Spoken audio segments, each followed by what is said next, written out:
한국의 종로 서적에 가려면은 그 주변에 종로가를 지나가야 됩니다. 종로 서적을 갈 때마다 그 길가에 있는 상점들이 눈에 띄는데 그 주변에는 유달리 보석상들이 참 많이 있었어요. 그래서 그 보석상 앞을 지나갈 때마다 그 진열장 유리에 써 있는 글귀가 눈에 이렇게 들어오는 것이 있었습니다. 이런 글입니다. 금반지를 세척해 드립니다. 보통 이제 금은방이나 또 보석상에 가면 예외 없이 그런 글들이 쓰여 있고, 또 사람들이 오래된 금반지나 기금속을 가져오면 다시 이제 광을 내서 서비스해 주는, 그때는 그냥 금반지를 세척해 드립니다 하는 내용이 그냥 그런 이야기로만 들렸는데, 나중에 이런 생각이 드는 거예요. 금은 변하지 않는 건데 어떻게 변하지 않는 것에 얼룩이 묻고 때가 묻고 불순물이 섞여서 다시 세척해야만 될 지경에 이를까 하는 생각이 들게 되었습니다. 베드로전서 1장 7절에 보면 이렇게 말씀합니다. 너희 믿음의 확실함은 불로 연단하여도 없어질 금보다 귀하여 예수 그리스도께서 나타나실 때에 칭찬과 영광과 존귀를 얻게 할 것이니라. 사도 베드로는 우리의 믿음을 금에다가 상징하고 비유를 했어요. 우리가 일상으로 쓰는 금이 얼룩이 끼고 때가 끼고 불순물이 섞여서 어느 때가 되면 다시 새롭게 해야 되는 것처럼, 혹시 우리 믿음에도 얼룩이 낄 수 있는 것 아니겠는가, 그런 생각이 들었습니다. 내 믿음이 처음 예수님 만났을 때 그 순결한 믿음 그대로 유지가 되면 좋은데, 세상 살다 보면 내 믿음에 먼지가 끼고 내 믿음에 얼룩이 생기고 내 믿음에 때가 끼고 불순물이 섞일 수 있다 하는 거예요. 욥기 23장 10절은 이렇게 말씀합니다. 그러나 내가 가는 길을 그가 아시나니 그가 나를 단련하신 후에는 내가 순금같이 되어 나오리라. 하나님이 못 견디시는 것이 하나가 있습니다. 그게 뭘까요? 우리의 믿음에 때가 끼는 것, 우리의 믿음에 불순물이 섞이는 것, 우리의 믿음이 순수함을 잃어버리고 얼룩지는 것, 하나님이 견디지 못하는 것 중에 하나시죠. 그래서 하나님은 우리의 믿음을 순금처럼 다듬기 위해서, 정금처럼 하기 위해서 연단하시고 단련하시는 분이시다. 하나님은 내 믿음에 얼룩이 끼면 나는 그거를 느끼지 못할지 몰라도 하나님은 그걸 아시고 어떻게든지 우리의 믿음에 끼어있는 얼룩을 제거하고 마시는, 나는 내 믿음이 내가 보기에 이 정도면 괜찮다라고 생각할지 모르지만 하나님은 본질을 보시기 때문에 내가 생각하는 내 믿음이 내가 보는 관점보다 훨씬 더 불순물이 많이 섞여 있고 때가 묻어 있을 수 있다는 거예요. 그래서 하나님은 이걸 견디지 못하고 온갖 방법을 통해서라도 연단하셔서 깨끗게 하시고 정화시켜 주시는 분이시다. 그럼 이렇게 질문해 볼 수 있겠어요. 그러면 내 믿음에 내가 눈치채지 못할 때 달라붙는 때, 얼룩지는 얼룩들, 불순물은 도대체 어떤 것들이 있을까? 오늘 잠언 18장 1절 2절은 그것에 대한 메시지를 전해주고 있습니다. 두 가지를 얘기해요. 첫째 1절은 자기 욕심 또는 자기 소욕이라는 얼룩, 그 때가 우리의 믿음에 아주 묻기 쉽다는 거예요. 우리 1절 말씀을 같이 한번 봉독해 보겠습니다. 잠언 18장 1절 말씀 우리 같이 봉독합니다. 시작. 무리에게서 스스로 갈라지는 자는 자기 소욕을 따르는 자라. 온갖 참 지혜를 배척하느니라. 이 자기 소욕이라는 것이 우리 안에 만들어지게 되면 그 자기 소욕은 자기 생각에서 비롯되는 거 아닙니까? 그게 자기 생각의 틀을 만들어요. 그리고 자기가 만든 그 생각의 틀이 어느새 하나의 막을 형성하게 됩니다.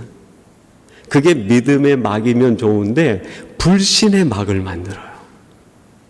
내 안에서 만들어지는 것 가운데 선한 것이 어디 있겠어요? 내 안에서 만들어지는 생각 가운데 선한 것이 어디 있고, 내 안에서 나오는 욕심과 소욕 가운데 선한 것이 어디 있겠습니까? 이게 점점 두꺼워지면 하나님과 나 사이에 불신의 막, 벽을 아주 두껍게 만드는. 그래서 오늘 1절에 뭐라고 말합니까? 온갖 참 지혜를 배척하느니라. 여기에서 말하는 지혜는 하나님의 뜻, 하나님의 말씀, 하나님의 생각 등등 의역이 가능한 단어 아닙니까? 내 소욕이 내 생각의 틀을 만들고 이게 두꺼워지면 하나님이 나를 향해 아무리 좋은 생각을 가지고 계셔도, 나에게 아무리 좋은 계획을 가지고 계셔도 이 불신의 막이 만들어져서 이걸 내가 자꾸 배척해버리게 된다는. 그래서 내가 하나님의 세계로 들어가지 못해요.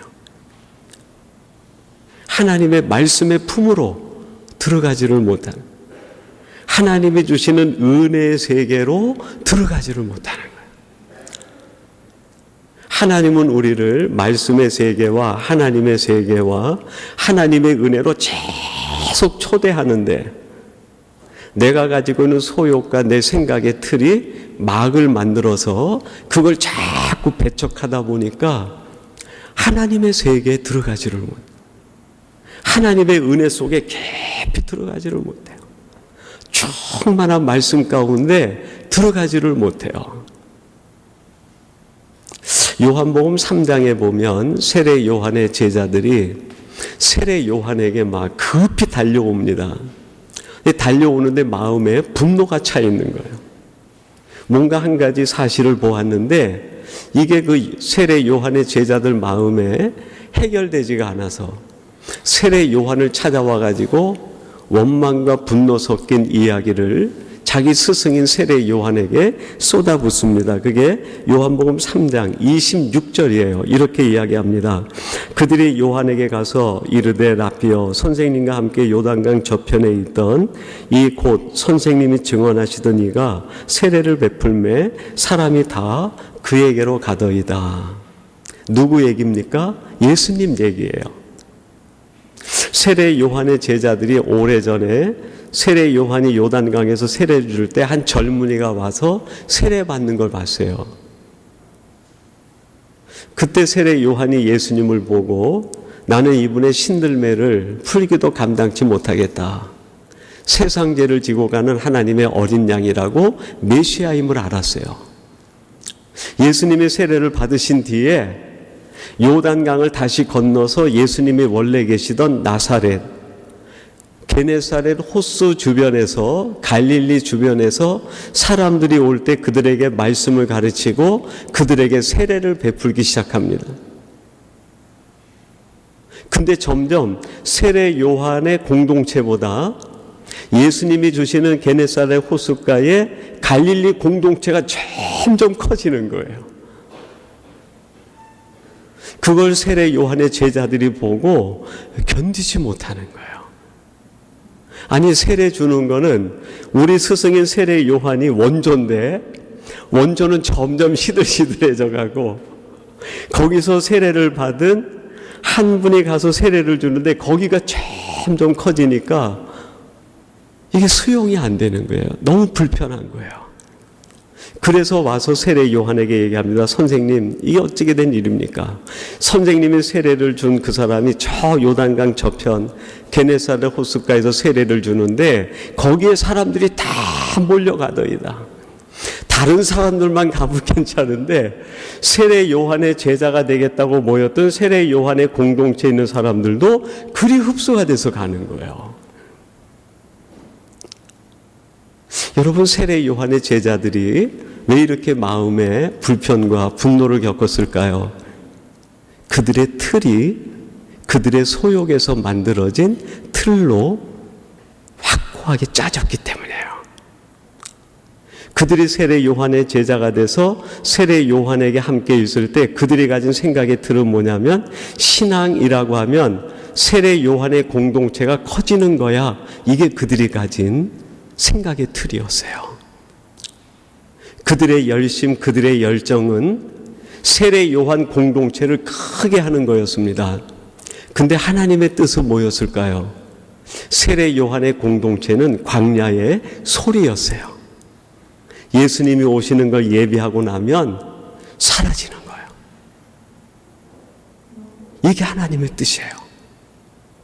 세례 요한 공동체에 대한 하나님의 생각과 하나님의 계획, 하나님의 뜻은 세례 요한 공동체가 영원히 존재하는 게 아니라 예수님을 통한 하나님의 나라 운동이 시작이 되면 이거는 흔적도 없이 사라져야 되는 거예요. 근데 우리 공동체에 대한 자기 소욕과 생각의 틀이 딱딱하게 굳어져 있는 세례 요한 제자들은 이런 하나님의 계획과 뜻이 보이지 않는 거예요. 여러분, 내 소욕에서 만들어진, 내 생각의 틀로 만들어진 것이 형성이 되게 되면 하나님이 하시는 일이 불편해져요.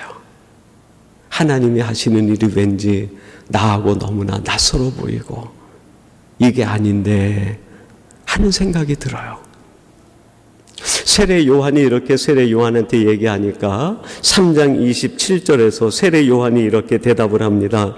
요한이 대답하여 이르되 만일 하늘에서 주신 바가 아니면 사람이 아무것도 받을 수 없느니라.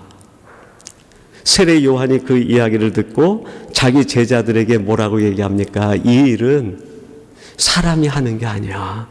이건 하나님이 하시는 일이야. 세례 요한과 세례 요한의 차이가, 제자들의 차이가 있어요. 그게 뭐죠? 세례 요한의 제자들은 자신의 소욕에서 만들어진 자기 생각의 틀이 딱딱하게 굳어진 사람이에요. 세례 요한은 어떻습니까? 자기 생각에 틀이 없어요. 자기 소욕이 없어요. 하나님이 하시는 일이 아니면 어떻게 이런 일이 있을 수 있겠냐? 하나님이 하시려고 하면 예수님의 나라는 더 커져야 되고 나는 흔적도 없이 사라져도 이게 하나님이 하시는 일이라고 하면 그렇게 이루어지는 게 맞는 거야. 세례 요한의 답이에요. 똑같이 한 공동체에서 신앙생활 하는데 세례 요한과 세례 요한의 제자들의 신앙적 틀이, 믿음의 틀이 너무 다른 거예요. 왜 이런 차이를 보일까요? 세례 요한에겐 그의 믿음에 얼룩이 끼지 않은 거예요. 자기 소욕이 만들어내는 때가 묻지 않아. 불순물이 섞이지 않은 믿음이었어요. 그 믿음으로 바라보니까 하나님이 하시는 일이 톡톡히 보인 거예요. 근데 세례 요한의 제자들은 어땠을까요? 자기 소욕에서 만들어지는 틀이 그들의 믿음의 틀을 오염시키고 있었던 거예요. 여러분이 가지고 있는 믿음 정말 잘 스스로가 분별해야 됩니다. 내가 지금 가지고 있는 이 믿음의 틀이 내 생각 속에서 나온 것인가 아니면 정말 온전히 하나님의 역사하심, 그분의 뜻, 하나님의 말씀, 오직 그분에 대한 믿음인가? 그분이 원하신다고 하면 나는 바람처럼 사라지고 나는 형체도 없이 사라지고 나는 소리처럼 사라져도 오직 하나님의 은혜, 하나님의 은총만이 드러날 수 있다고 하면 이게 내 인생의 행복입니다. 이 고백을 드릴 수 있는가? 요한복음 3장 30절에서 세례 요한이 마지막에 이런 고백을 합니다. 그는 흥하여야 하겠고 나는 쇠하여야 하리라. 그는이 누구를 가리킵니까? 예수님. 그분은 저 점점 높임 받으시고 그분은 흥하시고 그분의 나라는 점점 왕성해야 되는데 나는 쇠하여야 된다. 뭐예요? 내 틀은 계속 깨져야 된다. 내 생각은 계속 깨져야 된다. 내가 가지고 있는 인생의 틀은 계속 깨지고 내가 가진 사람의 틀은 계속 깨져야 나는 부서지고 낮아지고 깨져야 하나님의 나라가 흥하는 게 비로소 보인다는 거예요. 제가 그 신대원을 졸업하고 장신대 이제 역사신학 그 THM을 마칠 때 논문을 쓰게 됐습니다. 신대원 때도 쓴 논문을 이제 THM 때 좀 디벨롭 해가지고 내용을 보충해서 쓰는 걸로 이제 지도 교수님하고 약속이 돼서 정말 한 학기 동안 열심히 논문 그 초고를 만들었어요. 내 나름대로는 이런 생각 가졌어요. 내가 이 초고를 교수님한테 드리면 교수님이 거의 기절할 정도로 야, 어떻게 신학생이 이런 논문을 썼냐 하면서 그 자리에서 사인해 줄 것 같은 그만큼 심혈을 기울이고 퍼펙트하게 논문을 썼다고 생각을 했어요. 그리고 교수님에게 그 초고를 드리고 한 보름 지나서 그 초고가 수정이 됐다고 교수님이 연락이 와서 그 논문을 딱 받는 순간 제가 거의 기절할 뻔했어요. 왜 그랬을까요? 첫 페이지를 여는 순간부터 빨간 펜으로 전부 그냥 단어들이 쫙쫙 지어져 있고 어떤 거는 전 페이지가 전부 X자로 그어져 있는 거의 3분의 1 가까운 분량이 전부 마킹이 되어 있는 그 단어가 있으면 교수님이 이해가 안 돼서 퀘스천 마크를 해놓고 어떤 내가 논지를 가지고 있으면 옆에다가 교수님이 써놓은 거예요. 어떤 책 몇째 줄 어디에서 이런 논지를 찾았습니까? 밝히시오. 그 원고를 받고 교수님 방을 빠져나오는데 분노가 일어나더라고요. 아니 교수님이 이러실 수가 있는가? 고치는 것도 어느 정도 해야지 어떻게 3분의 1 정도를 빨간 줄로 어떤 건 페이지 전체를 갖다가 X자를 거놓을 수 있는가? 그 논문을 컴퓨터 앞에다 놓고 다시 수정을 하려고 하니까요 생각이 돌아가지를 않아요. 이미 내 생각의 틀이 초고에 딱 붙잡혀 있었기 때문에 교수님이 그것을 다 수정하라고 해놓으니까 생각의 전환이 일어나지 않는 거예요. 차라리 처음부터 다시 쓰라면 쓸 수 있겠어요. 근데 내가 자신했든 내가 확신했든 내 생각의 틀을 고치라고 얘기하니까 고칠 수가 없는 거예요. 거의 일주일을 그대로 방치해 두고 있다가 교수님의 강의를 듣는 중에 하나의 인사이트가 생기더라고요. 아, 내가 놓친 관점이 무엇이구나 하는 게 느껴지는 거예요.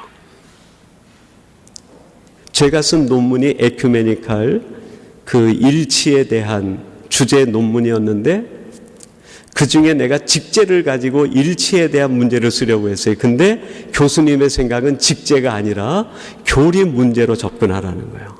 신앙 고백의 일치.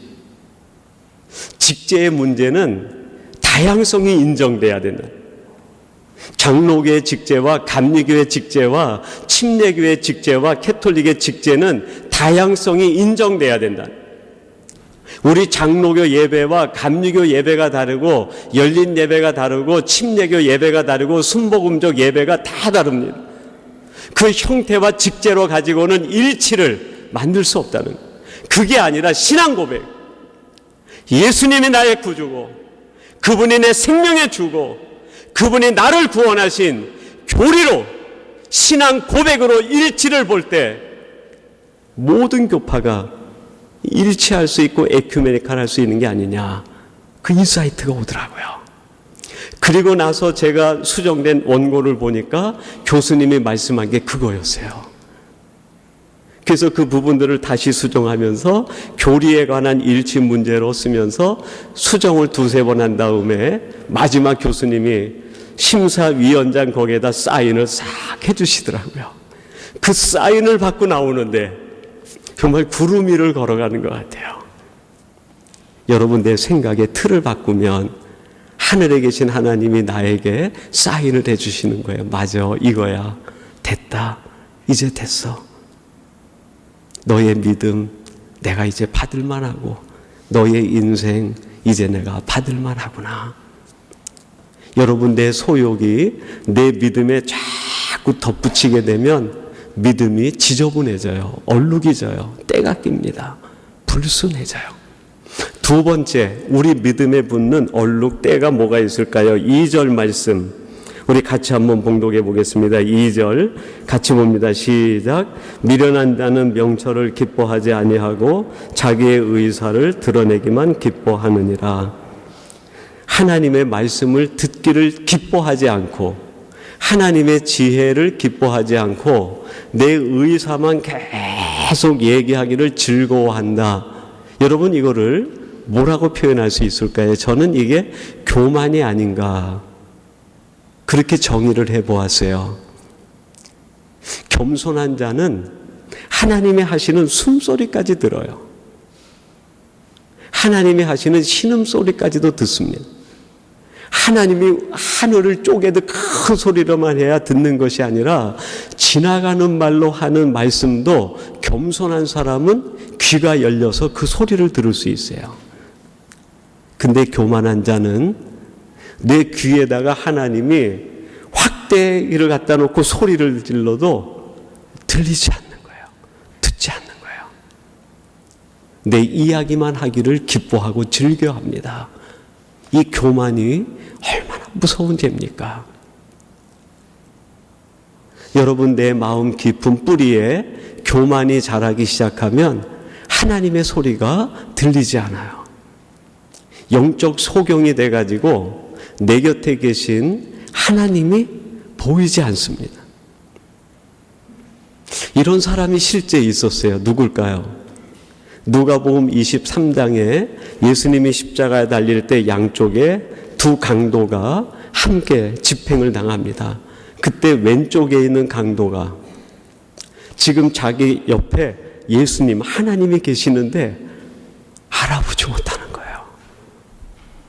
누가복음 23장 39절에서 옆 오른쪽에 달린 강도가 이렇게 이야기합니다. 달린 행악자 중 하나는 비방하여 이르되 내가 그리스도가 아니냐, 너와 우리를 구원하라 하되. 예수님을 비방하는 거예요.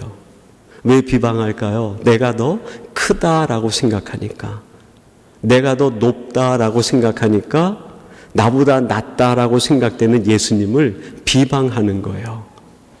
왜 이런 상황이 일어났을까요?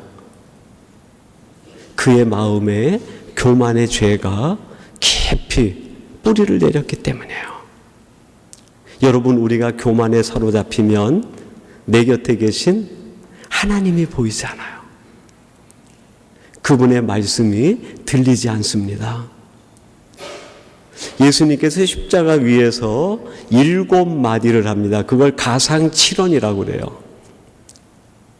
그 가상칠언을 예수님이 십자가에서 말씀하실 때 가장 가까이서 들은 사람이 있어요. 누굴까요? 왼쪽 오른쪽에 있는 두 강도예요. 오히려 그 밑에 있는 무리들과 많은 사람들은 예수님이 지쳐가지고 마지막에 말씀하실 때에는 그 소리가 너무 작아서 듣지 못하는 사람들도 있었으리라 생각이 돼요.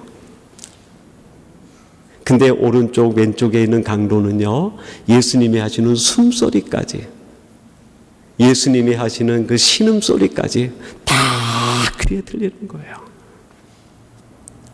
여러분, 내가 겸손해지면 주님께서 내 귀에다 대고 신음소리 들리는 것까지 들려요. 주님께서 호흡하는 숨소리까지 다 들리는 거예요. 근데 내가 교만해지면 내 곁에서 말씀하시는 주님의 음성, 하나님의 음성이 들리지가 않아요. 여러분, 인생에 있어서 가장 큰 불행은 뭘까요? 십자가형을 당하는 걸까요? 그보다 더 큰 불행은 교만에 빠져서 지금 말씀하시는 주님의 음성을 듣지 못하는 거예요. 이게 얼마나 큰 불행이겠어요. 그런데 반대쪽에 있는 오른쪽 강도는 어떻게 됩니까? 그 예수님을 향해 바라보면서 그분이 하나님의 아들인 걸 알아요. 주여, 당신의 나라에 임하실 때 나를 기억해 주시옵소서. 내가 낮아질 때 주님이 눈에 들어옵니다. 내가 겸손해질 때 비로소 말씀이 들려요. 그 주님께서 오른편 강도에게 마지막 주시는 말씀이 뭡니까? 오늘 내가 나와 함께 낙원에 있으리라. 주님은 지금 우리들에게 이 말씀을 똑같이 주고 싶어 하세요. 여러분 모두에게 내가 오늘 나와 함께 낙원에 있으리라, 이 말씀을 주시고 싶어요. 아니, 이거보다 더 큰 축복의 말씀을 여러분들에게 주시고 싶어 합니다. 너는 내 아들이야. 너는 내 딸이야. 내가 너를 책임질게. 내가 너를 지켜줄게. 내가 너와 함께 있어. 내가 힘들고 고난당하고 어려움 당할 때 조용히 내 곁에 찾아오셔서 우리의 손을 붙드시고 힘들지 내가 알아. 내가 너를 도와줄게. 내가 너의 딸 책임질게. 너의 아들 내가 책임질게. 너의 인생 내가 책임질게 말씀하시는 거예요. 그 소리를 듣는 사람이 있고 못 듣는 사람이 있어요. 마음이 교만한 사람은 그 소리가 안 들려요. 그래서 자기 방법대로 자기식으로 또 살아갑니다. 그러나 마음이 겸손한 사람은 그 소리가 천둥 소리보다 크게 들리는 거예요. 내 머리를 망치로 때리는 것처럼 하나님의 음성이 가슴으로 파고 들어옵니다. 사랑하는 성도 여러분, 우리의 믿음이 금부치에도 시간이 가면 얼룩이 묻고 때가 묻는 것처럼 우리의 믿음도 잘못 관리하면 얼룩이 묻을 수 있어요. 우리의 믿음을 사장시키는, 우리의 믿음을 약하게 만드는 얼룩 두 가지, 자기 소욕이라는 것과 교만이라는 얼룩이 있어요. 여러분, 오늘 설교 제목을 제가 본문에 보면은 조금 생뚱맞는 제목이 아닌가 싶어요. 쉬지 않고 큐티하기. 제가 이런 거 잘 안 하는데 한번 따라해 볼까요? 우리 설교 제목, 쉬지 않고 큐티하기. 여러분, 설교 제목이 이해되세요? 왜 쉬지 않고 우리가 큐티해야 될까? 내 믿음에 그렇지 않으면 얼룩이 끼기 때문에 그래요. 자기 소욕이라는 얼룩과 때가 끼기 쉽고 교만이라는 얼룩과 때가 끼기 쉽어서 이거를 계속 씻어내는 방법은 다른 방법이 없어요. 하나님의 말씀으로 계속 큐티하고 묵상함으로 내 믿음에 끼는 얼룩들을 계속 씻어내고 닦아내는 방법밖에 없어요. 칼 마르트라고 하는 20세기에 독일의 가장 유명한 신학자가 있습니다. 그분이 이런 얘기를 했어요. 그리스도인의 삶과 죽음은 밖으로부터 오는 하나님의 말씀으로 결정된다. 그리스도인의 삶과 행복, 죽음은 내 안에서 만들어지는 것이 아니라 밖으로부터 오는 하나님의 말씀이 나를 씻고 지나갈 때, 나를 관통해 지나갈 때 비로소 우리의 삶에 행복과 생명과 구원이 찾아오게 된다. 매일 하나님의 말씀이 나를 관통해 지나가야 돼. 내가 가지고 있는 내 믿음을 말씀이 매일 관통해 지나가면서 그 믿음에 붙어있는 오물들과 찌꺼기들과 얼룩과 때를 계속 씻어나갈 때 우리의 믿음이 맑아지고 투명해지고 순금처럼 빛나게 돼요. 그럴 때 하나님의 역사가 보이고, 그럴 때 내 곁에서 말씀하신 하나님의 위로의 말씀, 주님이 주시는 사랑의 메시지가 내 마음을 파고들게 됩니다. 여러분, 그때 비로소 내가 영적으로 살아나기 시작해요.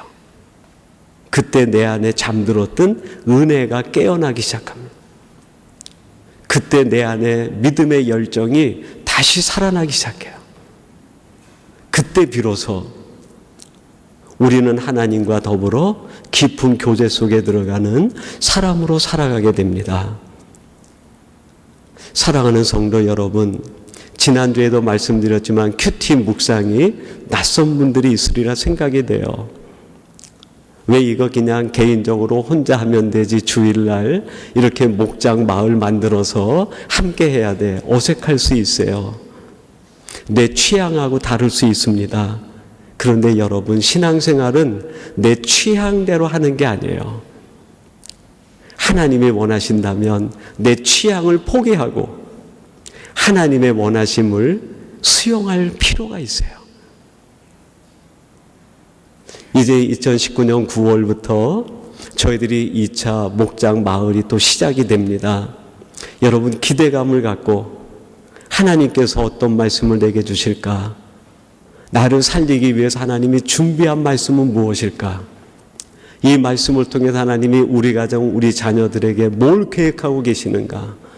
여러분, 이런 기대감 속에서 하나님의 말씀을 묵상하기 시작하면 그 말씀이 내 믿음에 끼어있는 얼룩들을 다 제거해요. 내 믿음의 얼룩만 제거할 거야? 아니에요.